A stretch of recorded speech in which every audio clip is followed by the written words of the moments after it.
Това е тотална умщина. Тия хора наистина тотално са затопали реката с огромни дървета с километри. Това отпред е реката. Ето.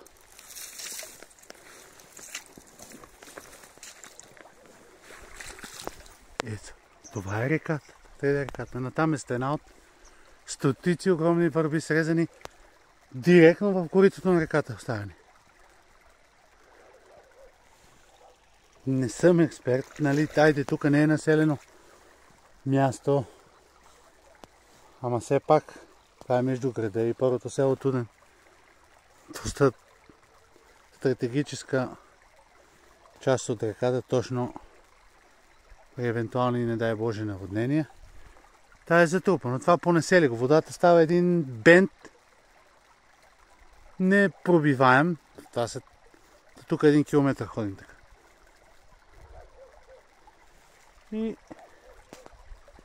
на къде ще тръгне водата, един Господ знае.